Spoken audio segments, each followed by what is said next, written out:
welcome to the Fit and Healthy Today show. And today our topic matter is on phobias / panic attacks. And what occurs is phobias are overwhelming, irrational reactions or behaviors to specific objects or situations that tend to trigger a panic attack. There's 3 different types specifically that they normally look at. One is a very simple phobia, and that would be, fear of heights. Like with me, with my father, my dad threw me in a lake one time to teach me how to swim. That was the old way of doing things. And for a while there, I had a fear of water, and I still don't go in the ocean. I swim, but I still have a little bit of underlying fear of the ocean. It's there. But the point being is those are types of similar. They don't interfere, or simple. They don't interfere with your everyday life. But if you're posed in a situation, it makes you feel a little bit uncomfortable. There's social phobias, and the largest social phobia is the fear of public speaking. Something very similar to what I do and my husband does with you when we do the shows. Or getting up in front of people majorly, or even in a small group. There's various groups like Toastmasters and groups like that can help you get over that type of an issue. But that's the second most common phobia. Agoraphobia, which 1 out of 20 people in the United States suffer from, is a fear of public places, and the fear is that you'll have a panic attack while you're in the public place. And what usually occurs is someone will have like a minor panic attack that turns into something major, and then they remember it and they're afraid of going into public places. This can be devastating from a standpoint of people lock themselves in a home and never want to go out again. When we look at phobias and we look at causes, there's a lot of different causes, but boy, I think the best place to start is to look back at childhood. What happens is it's when the brain associates some object or situation with a frightening or traumatic event. So I read one example where a little girl was at her dad's funeral, and there was a butterfly that was flying all around her face. And it was such a traumatic event, the funeral, for some reason, her subconscious made her extremely afraid of butterflies. And she had to go through some different various types of therapy that we'll talk about that helped her overcome her fear of butterflies. Something simple like that.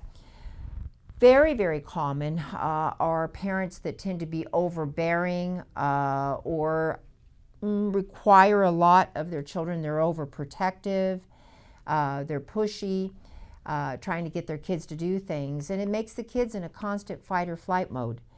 That can make kids tend to be panicky or have panic attacks or phobias as well. Now, there's also a learned behavior potential in all of this too. My mom used to go and recheck the doors. She was always afraid someone would, get into the house, before we would leave the house. And, for a while I can remember myself doing that, and I logically came out of it and said, this is ridiculous.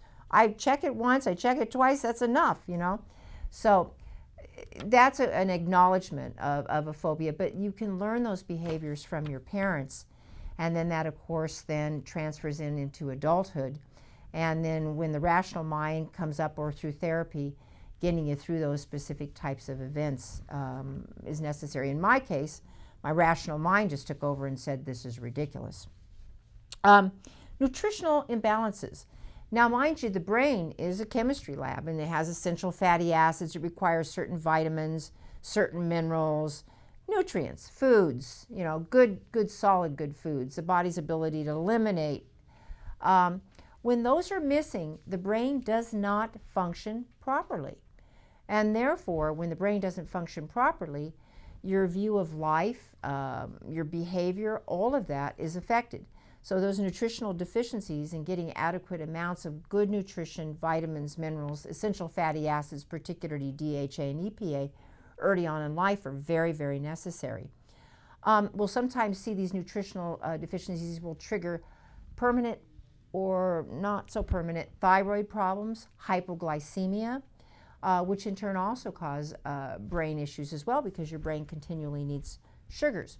In my case, I'm hypoglycemic, and so I have to have a continuous supply of some source of fuel about every 3 to 4 hours.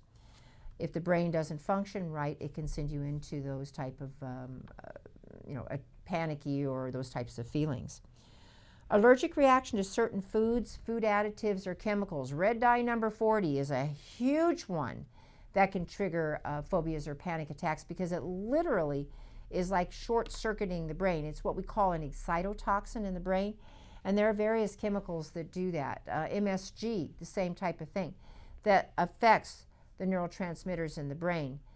Those also can have an effect on triggering phobias. Now, mind you, you get these traumatic experiences, and then the body rationally can deal with them or not. But if you don't have proper nutrition and supplementation, the body can't deal with them because it can't rewire something that's not properly wired to begin with.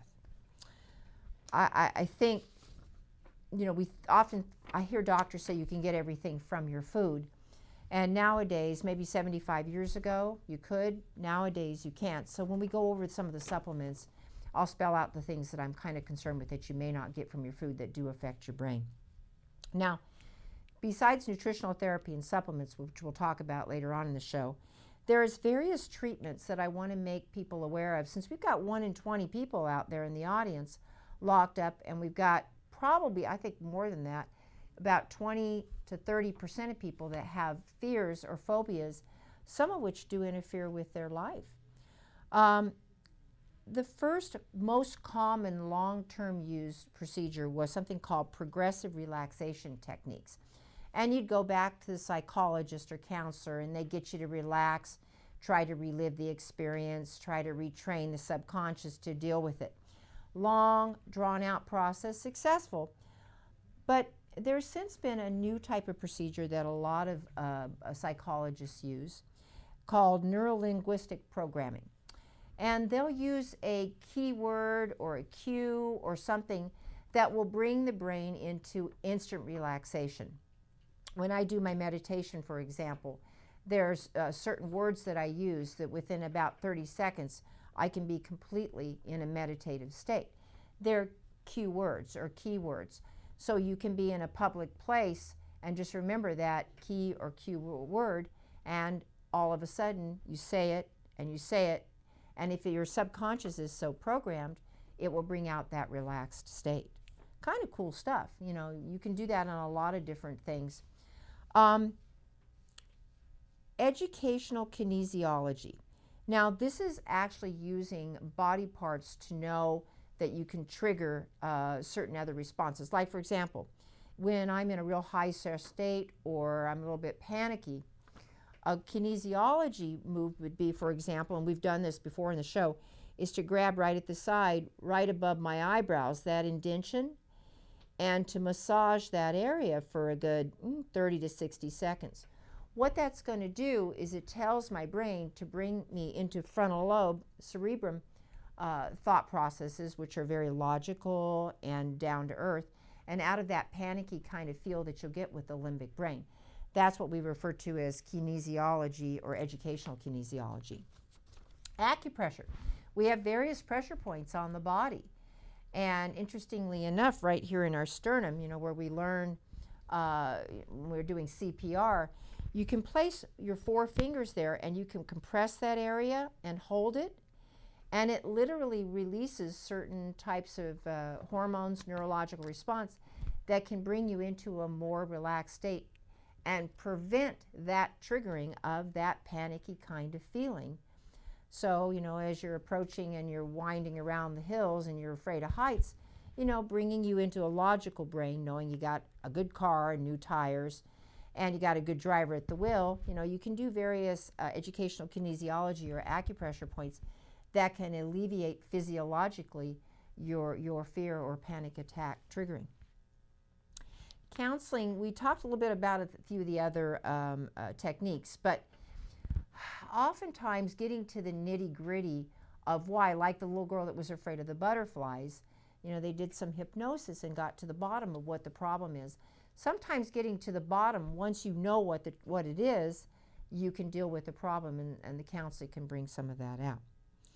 My favorite to overcome habits or anything, fears or irrational thinking, affirmations. And we use those a lot. And I've had people or know of people that write little stickies and put them all throughout the house, affirming, I am losing weight at a rapid pace, or I am a happy person, or things like that. You can use affirmations to reprogram the subconscious, because remember, your consciousness is the captain of your ship, and your subconscious is all the crew making everything occur. Your subconscious is where the majority of your your brain activity occurs.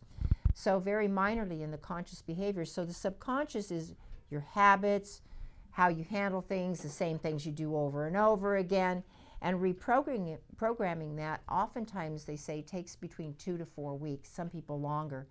And you can use affirmations in that regard to reprogram the brain and your viewpoint about a particular situation or a viewpoint about yourself. Diet and supplements. Now, when you talk about diet, you obviously want a diet that has adequate amount of protein, good fats in the diet, a lot of organic fruits and vegetables, because remember, a lot of these organophosphates, these pesticides, fluorides, all of those, they actually affect how the brain chemistry operates, so that you can't bring it to the cerebrum to think about something logically on how to resolve it and to reprogram the brain. So it's very, very important that you look into getting a good balanced diet, preferably chemical-free.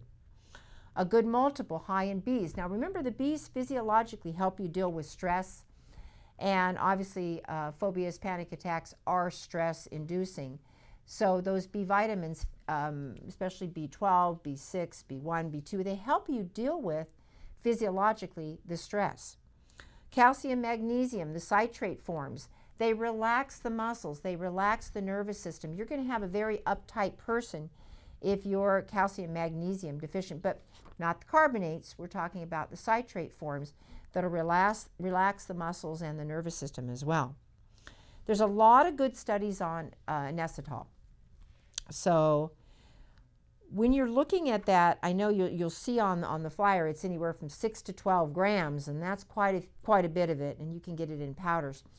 But they found some good help with this, with phobias, with obsessive compulsive behavior, and you can take divided dosages where you take 3,000 to 6,000 milligrams twice a day. And it literally will reduce that obsessive type of panicky, phobic type of behavior. Worth looking into, a lot of research regarding inositol. Theanine. Now theanine, I know I use it before I fall asleep or at bed at night. It doesn't make you sleepy, but what it does is it takes your brainwave patterns out of a high stress beta wave into an alpha wave pattern. And that alpha wave pattern calms you down. Omega-3 fish oils. A lot of my psychologists here in Lompoc put their patients on omega-3 pharmaceutical grade fish oil, not something out of a department store. Remember, your brain consists of those EPA, DHA fatty acids along with cholesterol.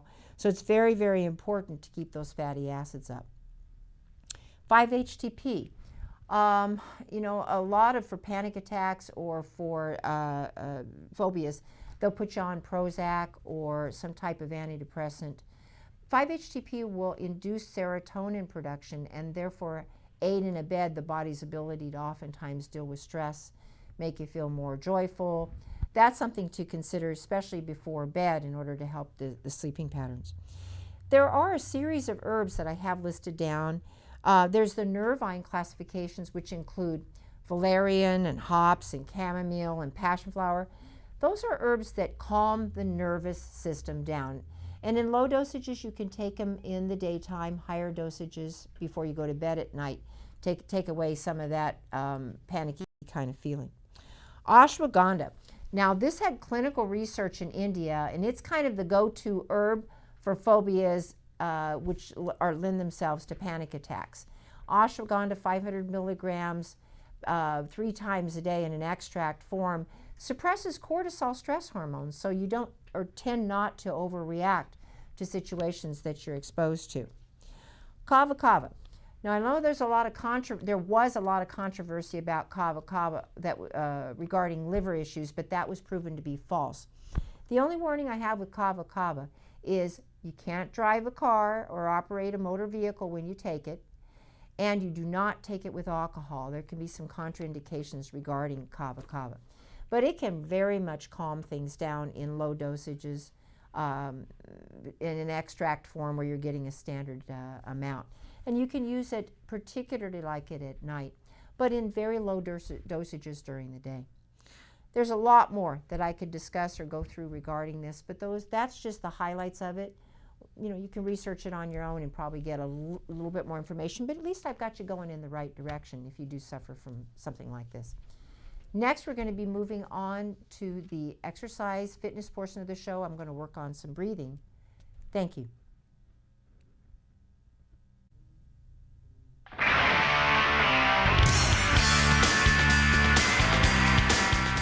Hi, next we're going to be reviewing a breath that I know is great for anxiety, but also actually has some clinical studies for weight loss up to about 5 to 10 pounds within 60 days just with breath. Now there's a sequence of it that you would perform, and it's an inhale, hold, exhale. So the ratios on it and we have this on a sheet, and I'll have Bill put this up here in just a minute or so. But for example, you would inhale for 4 seconds, hold it for 16, and exhale for 8 seconds. So why don't we give it a try? I won't do it quite as long so that you can feel. So just close your eyes and just feel your breath coming through your nostrils. So what we're going to do is we're going to inhale for 3 seconds. So inhale, hold it,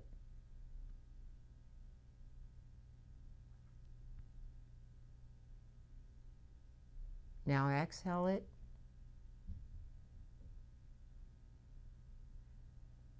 so what I did in that particular sequence is I counted 1 Mississippi, 2 Mississippi, and so I inhaled for 3 seconds, 3 Mississippis, held it for 12, and exhaled it for 6. And what you do is you'll go through this sequence 10 times.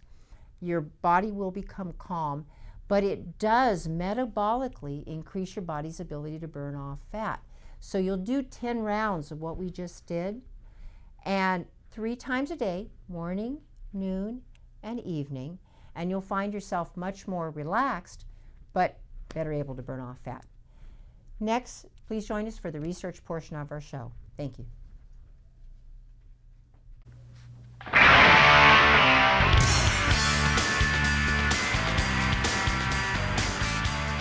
Hi, welcome to the research portion of our show, and with us today is Ralph Turchiano. And thank you for that intro. In a research from the Journal of Biological Chemistry, we may actually have guys like fried green tomatoes for the first time. Well, they discovered that green tomatoes particularly contain an element called alpha-thymidine. Now, this is not to be too technical, but when alpha-thymidine enters the gut, it converts over to a form called thymidine. Now, the reason thymidine, if I'm pronouncing it properly, tomato, is that thymidine really helps build muscle, at the same time help with leanness. Now, this goes in the family of chemicals, for example, something called ursolic acid, which was originally discovered a long time ago in apple peels. And the research states this as follows: green tomatoes stimulate muscle growth, improve muscle strength and endurance, and it protects against muscle wasting. And what they discovered was that the thymidine actually had the reverse genetic route, or I should say reversed muscle atrophy itself. So what caused the muscle atrophy, or the cells to go in one direction, it actually sent the cells in another direction to build muscle, basically to increase strength and to increase endurance. Now, researchers don't know exactly how much of this green tomato substance is required yet, or how much is safe for personal use. Now, if we combine it to ursolic acid, knowing about 3 or 4 capsules per day is usually sufficient in order to create muscle strength and muscle gains and endurance, you could probably draw your own conjecture. But however, the green tomato extract, thymidine, has only been researched in animals. Now, the interesting part about it too is this. The animals that took the substance grew more muscle, but weighed the same. Interesting enough, because they also burnt or metabolized a lot more fat, causing the weight to balance out. So more muscle, less fat, same weight. Again, new substance from green tomatoes, basically called tomatidine, may be coming out shortly, but keep your eyes out. You never know when it's going to be around the corner. All right, next segment. Now, remember the scariness, or I should say, of appendicitis? Well, this was produced in the April 12th issue, 2014, Journal of the American College of Surgeons. Now, keep in mind, what they did was this. They gave a course of antibiotics for appendicitis as opposed to traditional surgery. They had 30 people in the study. Now, originally they had 77 people they had cornered for it. 47 of them decided to go for the surgery because they were uncertain. 30 of them decided to go for the antibiotic course. Now, they just didn't take antibiotics blindly. What they did is a CAT scan and or ultrasound. They made sure the white blood cell count was below 18,000. They had no calcified stool or anything else like that in the appendix itself, and also made sure the appendix itself was no more than 1.1 centimeters. So they actually looked at a few things before they said, hey, let's try antibiotics.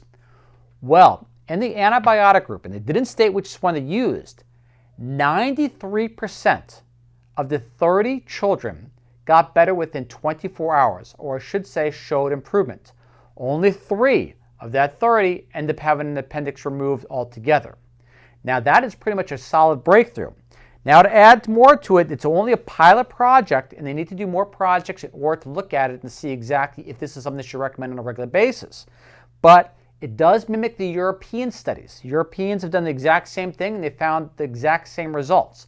So they're able to replicate this experiment over and over again.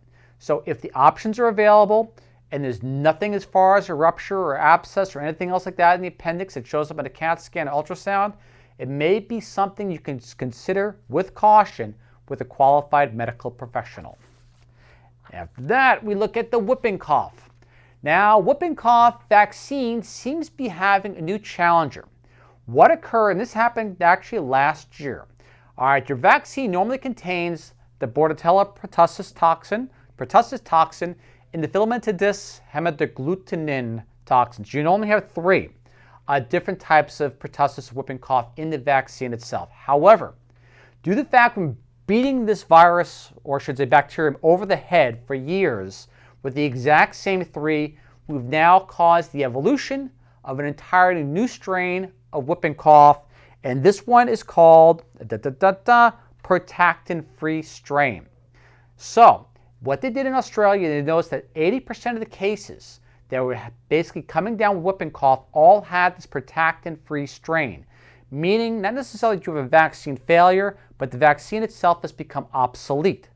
So before you start looking at the news and media stories saying, oh, vaccine deniers and things like that are causing it, or herd immunity, whatever it comes down to be, they have to start looking to see if it's the pertactin-free strain which is attacking most of the kids, which we already had not too long ago.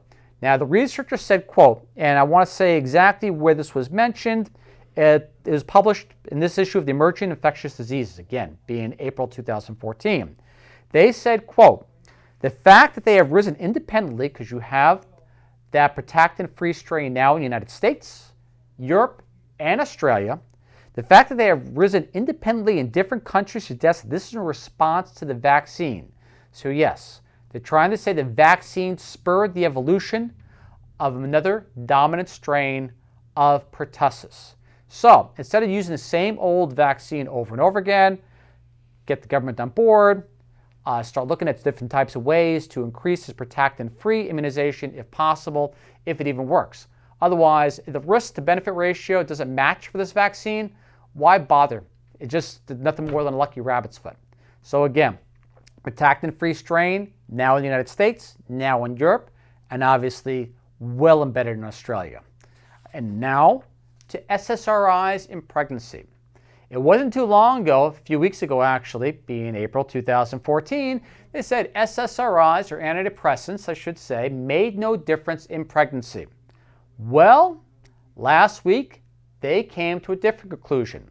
And what they discovered was this, and this is the online edition of Pediatrics, this April 2014.